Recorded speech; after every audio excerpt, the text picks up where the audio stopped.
Welcome to Rising Tide Startups, where we chat with startup founders just like you from all over the globe. Each episode, we bring you practical and actionable tips to help you escape the cubicle and begin your own startup journey. Make sure you take notes. Take it away, Kevin. Here's a quick word from our sponsor, Podbrand Media. As a business owner, new sales leads are essential. At Podbrand Media, we create a branded podcast for you to generate those leads by interviewing your best potential clients as subject matter experts. Not only creating great rapport, but also great content to share in your industry. Affordable and effective. Contact us today at podbrandmedia.com to learn more.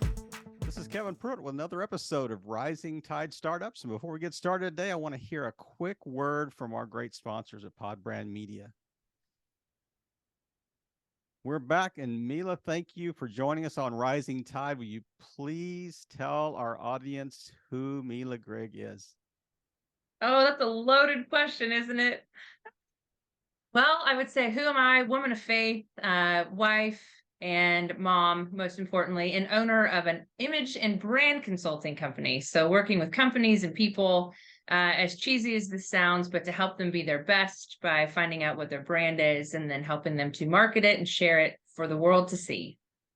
What a comprehensive but concise description of what you do. I mean, I think we've done 270 some episodes, and I think that's the most comprehensive and concise intro anyone's ever done in all that time, over 5 years. So I have a the living version of Chat GPT right here, right? Exactly. Here it is. Exactly. That's it. You're the AI version.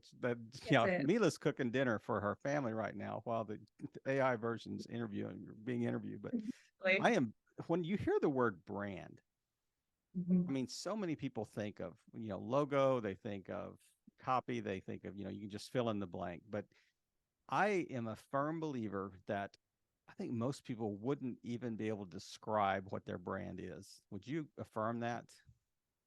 Absolutely. Confirmed. No, it's a word that confuses many. Yes. So tell us what you mean when you use that word. Sure. And when referring to an individual, it's how people describe you. It's how they describe you when you are at work, at home, at church, on the side of a soccer field, cheering your kids on. It's just consistent description, 3 to 5 keywords. Same with a company, 3 to 5 keywords that describe who a company is, and maybe a little bit of what they do, but more of who they are. So it's just, how would you describe Southwest? Give me 3 words, and then that would be their brand. So you don't own it. Everyone else does. Run to your seat. That's how I describe Southwest Airlines, because we're not going to give you a seat number. That's right. So there it is. I mean, that to me sounds like almost an outside in perspective, like what people are seeing, when they look at you. So are you helping people kind of change that perspective or change that perception? Are you trying to get ahead of the narrative, I guess, so to speak, of branding? Yeah, with people, I'm trying to help them get it right. Many people think branding is something that is fake, and I'm trying to get down to the real. Who are you? Why do you do what you do? And share. I do believe that we were all created for a purpose, and that each of us has a gift that goes much further than just what we do. And most people that I've worked with truly miss their gifting because they don't know how to share it in a way where others actually latch onto it and then understand the value that it brings. And so with a brand, I'm trying to find out who you are, why you do what you do, and then help you to develop the right stories that are yours authentically. I'm not making anything up. And then I'm helping you to share them at the right time in the right way for whoever might be listening, so that people aren't being passed over for promotions or opportunities anymore. Most people just don't know how to share who they are in a way that isn't silly. And so they simply don't, and miss opportunity left and right.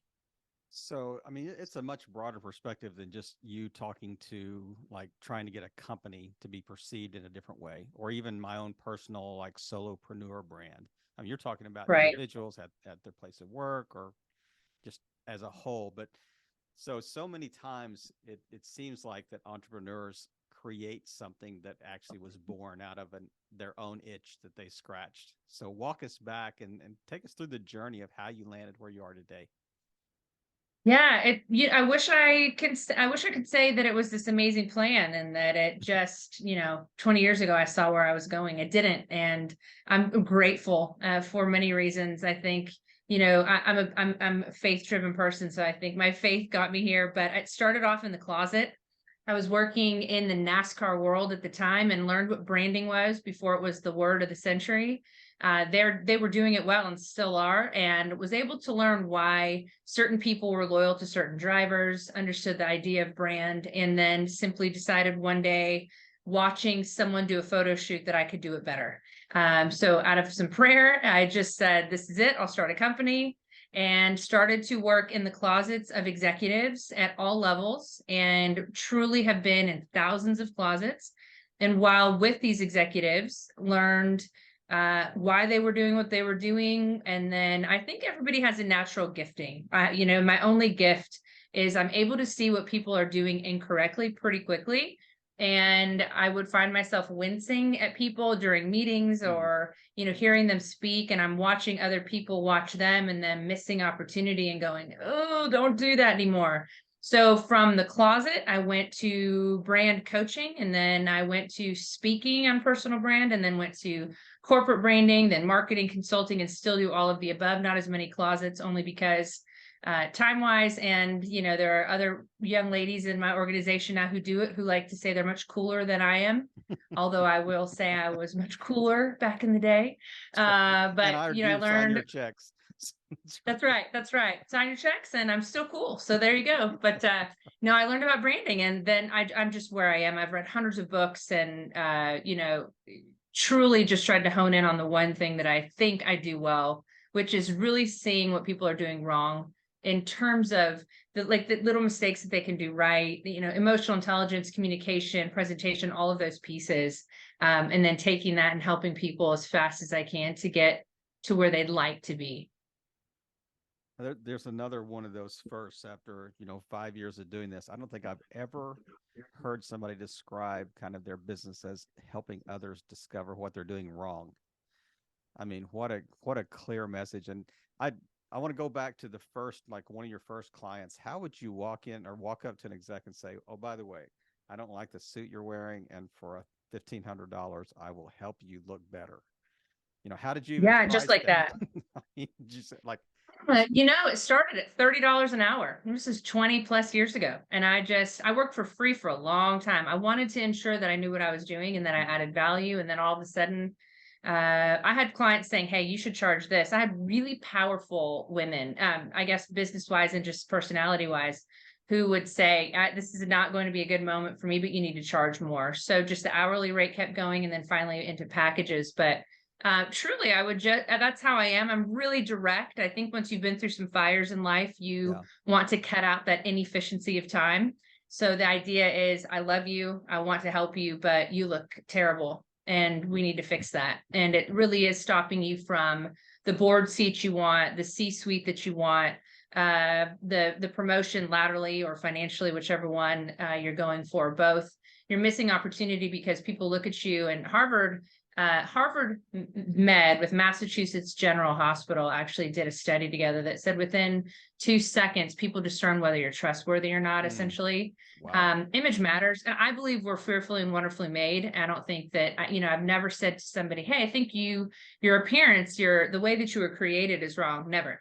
I always say, I want you to be your best, to look your best, have the best image on your worst day.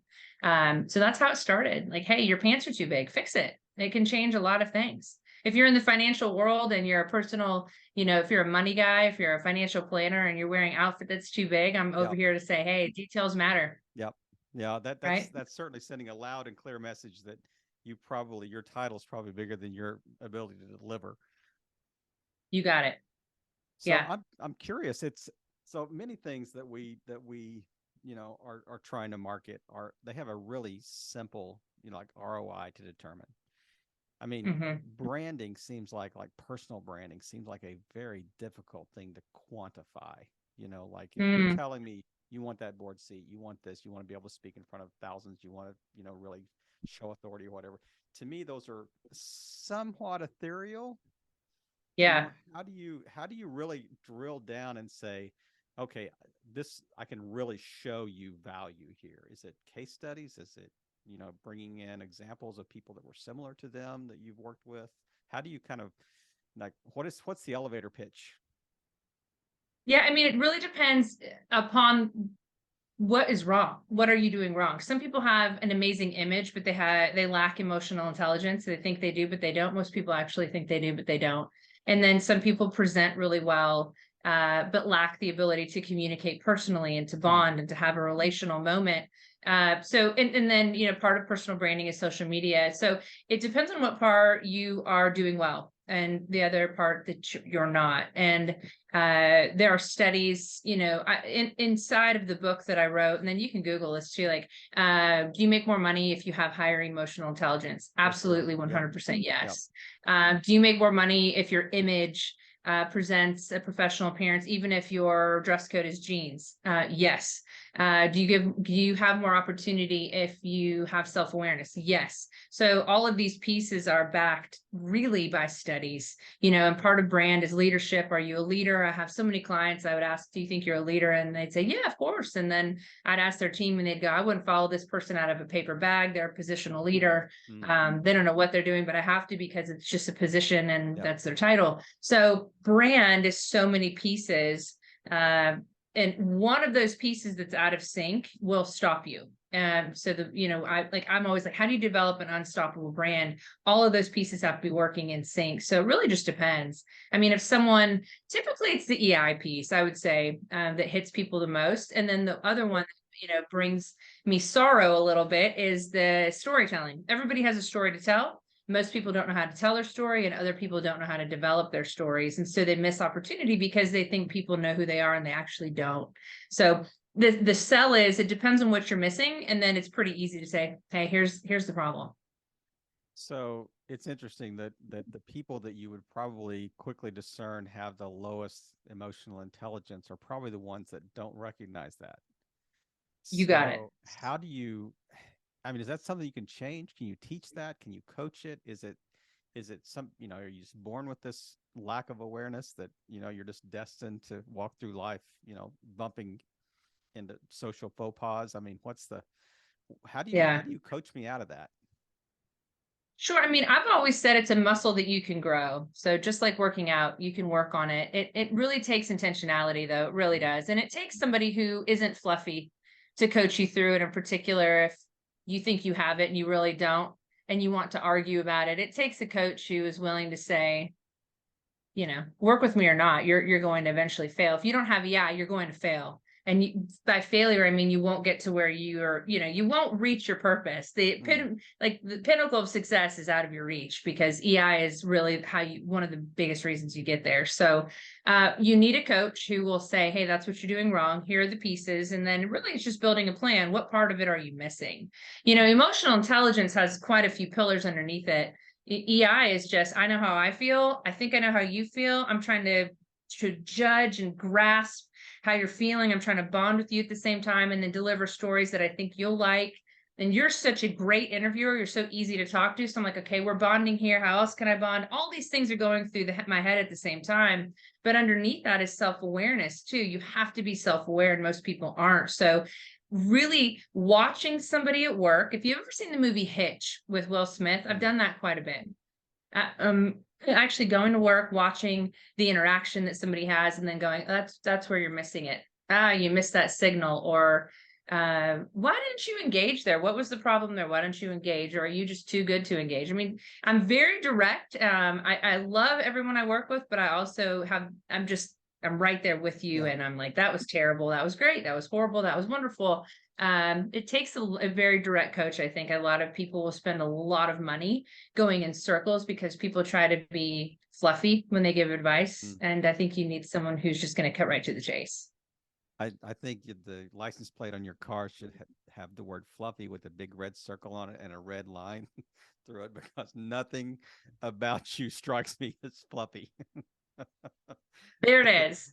But I think you can speak hard truth with grace too, and with an intentionality to help you, behind that. Matter of fact, I think that you're not doing people any favors if you're not willing to give them hard truths with some compassion, wrapped in compassion. But yes, truth and grace wins every time. No question. No doubt. Matter of fact, if you hire a coach and you don't want the coach to be honest with you, you're probably wasting your money. Yes. And certainly wasting your time and wasting their time as well. But I'm curious. I've got a little bit of a theory about the genetic disposition of people that start their own, company. That I think the people I've talked to, I personally believe that there is a kind of a genetic disposition to want to own your own thing. Now, it's the nature versus nurture thing. It's the whole argument. People say, no, you can learn that, or you can just be good at leading or whatever. What do you think?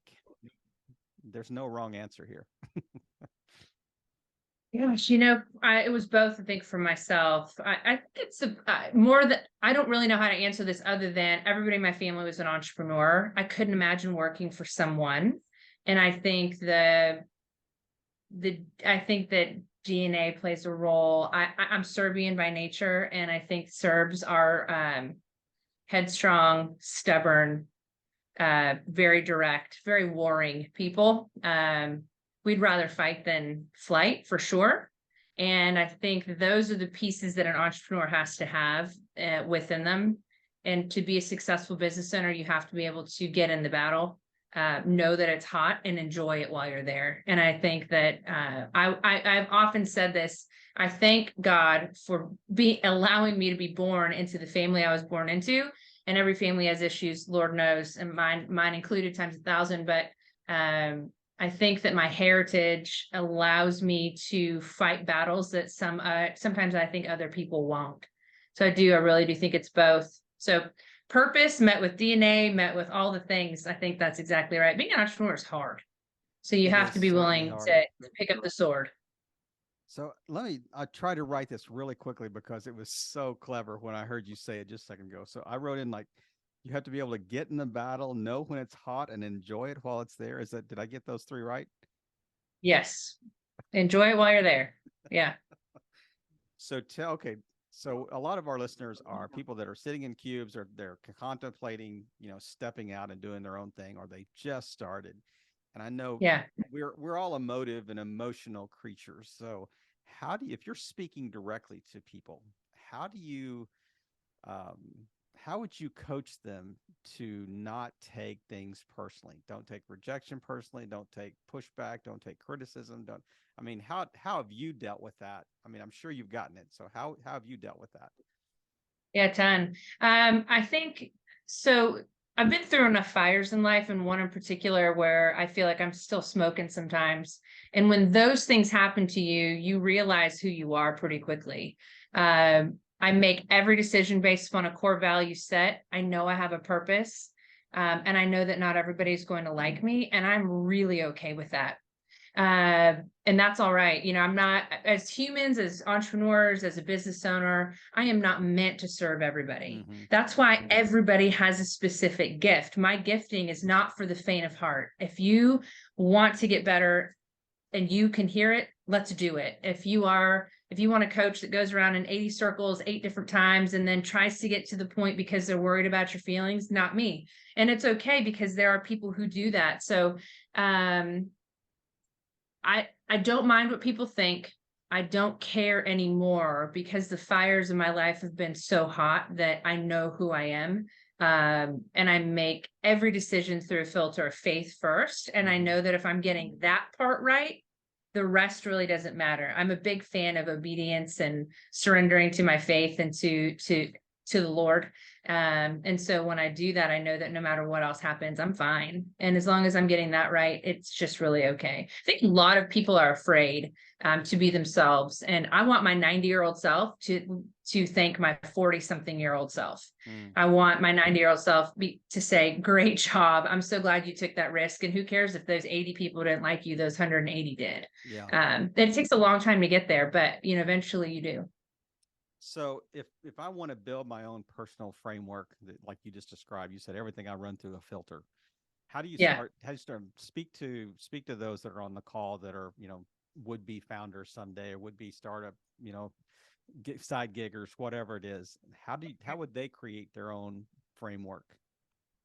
Yeah, it's typically the what people don't want to do. The first part about building a brand is your core values, 100%. And most people don't want to do it because it's boring and it takes time. And it's not the fun part where you get to learn about emotional intelligence or learn how to post on LinkedIn or how to market yourself or storytell. That's kind of the fun part. You can even go to leadership conference. That's great. Learn how to communicate. But the first thing you have to do is really discern those 3 to 5 key words that define you in all circumstances. Again, regardless of where you are. So 3 words, descriptors, and faith is mine, excellence, integrity is big for me. And I choose it because someone very close to me did not have integrity, made a massive mistake. And I understand the torrent and hurricane that comes after that. Mm-hmm. So every word that you choose must have a meaning for you, and it must define you, who you are truly from the inside out. So if I'm making a decision for my children or for work, it's the same value set always. Does it have integrity? Does it honor does it honor the Lord for me? That's my faith. Am I doing this with excellence? And even if I'm exhausted, on my best day, I'm not exhausted. And so the filter is I'm going to do it with excellence, like I would on my best day, versus today where I'm just like I'm tired or I'm frustrated or I'm whatever.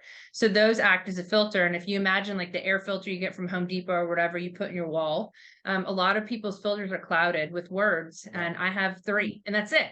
And everything I do is out of that. Do I spend time with my husband today, or do I spend time with someone for work today on a Saturday? And I'm going, okay, what do I have to do first? I have to honor these values. I have to honor that set. And I never veer.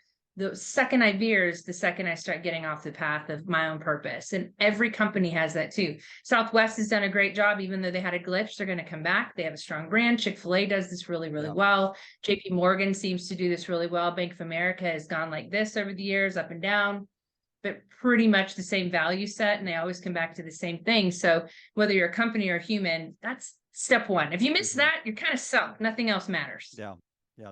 That's such a great descriptor. I'm thinking of places like maybe Disney, might be an example of veering off of their kind of true north, and seeing the ramifications of that. But I love the analogy of the metaphor of the filter, the filter in your house that gets clogged up with just dust, but you said too many words, and just make it simple, keep it simple, stupid.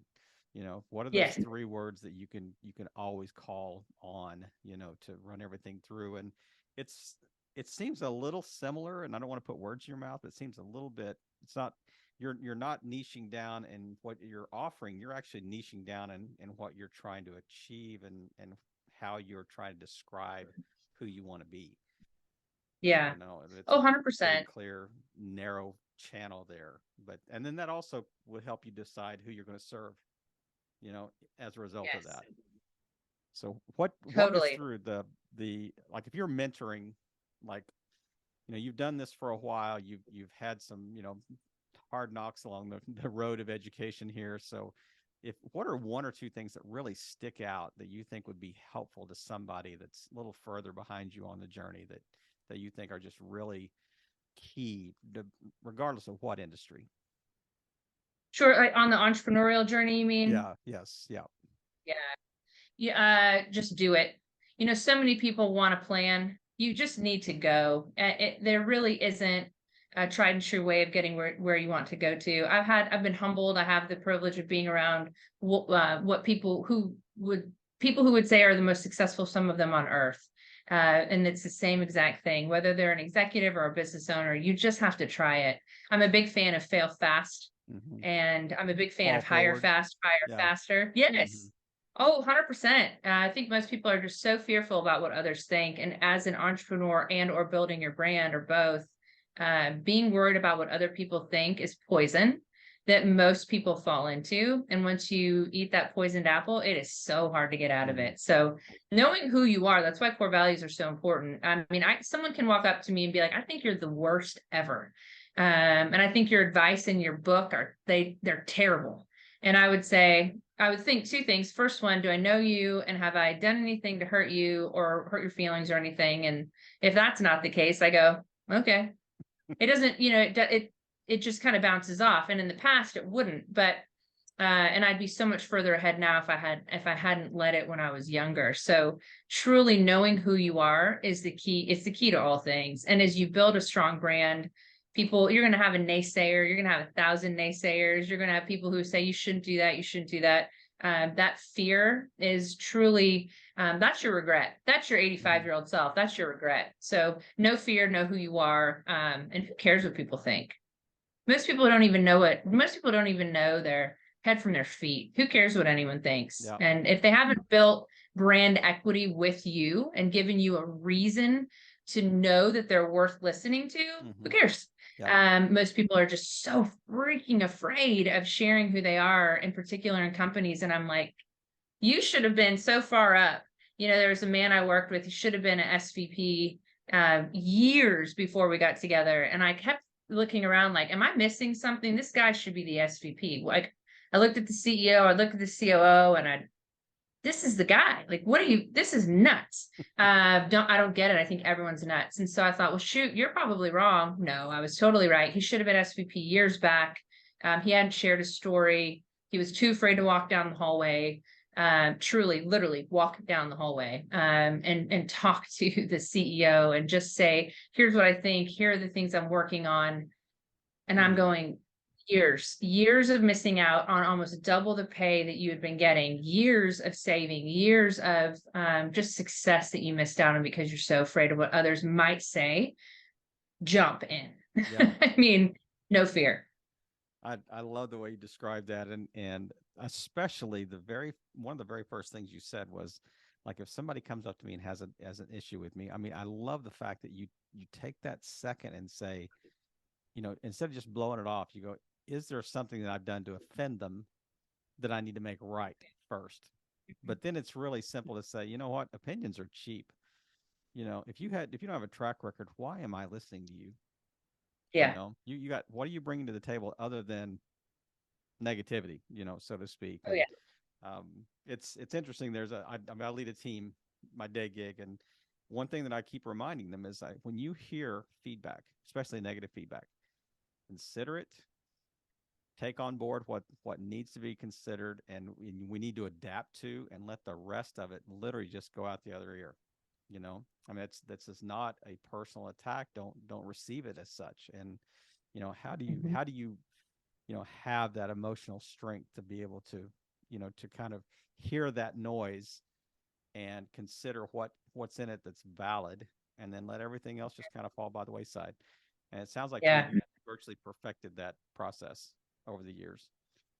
I'm getting there. I often say that my kids are the only ones who can hurt my feelings, but every once in a while one slips in for sure. But yeah, it's hard. It's hard, but it's the one place that I try to stay pretty steady, because it's such a waste of time. Yeah. It's such a waste of time to worry about what other people think. And at the end of the day, worry is a thief of efficiency, time, and sanity, really. And so if you haven't done anything wrong, again, if you're out there hustling, someone's going to hate you. So if no one does, there's probably not hustling. That's kind of the where I land most of the time. What a way to wrap us up today. As we close, I mean, is there anything that we haven't touched on? Just anything you would like to just share that you think would be of value to our audience? I mean, there is one thing that I asked you to share really early before we hit the record button that I would love for you to talk about your geographic location. But anything else you want to share, and then maybe just tell people where the best place to find out more about Mila.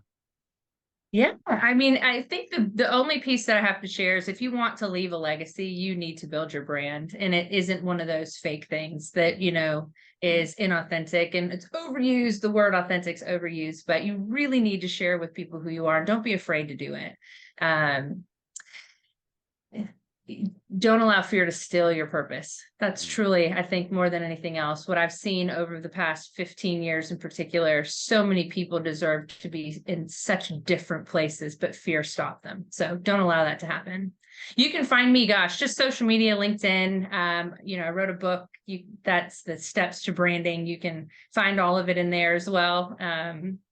Yeah. And I know I'm in Nashville. And so we wanted to talk a little bit about little bit about Nash Vegas. Nash Vegas, I love it. Nash Vegas. Yeah. And just it's hard to make money there, I hear. I mean, if you're an entrepreneur and you're not making money in Nashville, you got to quit. This is it. This is what I asked her right as we started talking. She said that, and then I think there was also kind of a hand on lean on this, like you just got to quit. Yeah, that is exactly right. You are destined to do something else.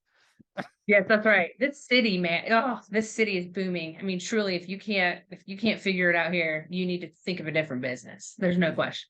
It is, absolutely. Well, we will make sure all of the connection points are in the show notes. Mila, thank you again for taking time today. And I know you've got a busy schedule. And I really appreciate you taking time, and just the joy of being able to spend a half hour with you, and just you put a smile on my face, and just literally hearing your story and hearing the depth of, experience that you bring to the table, and it's just not wasted. I mean, nothing in your economy is wasted, and you're putting everything in practice today, and kind of building on that, and really just doing what the theme of this show is, just doing your part to help all boats rise in a rising tide. Mila, have a great week.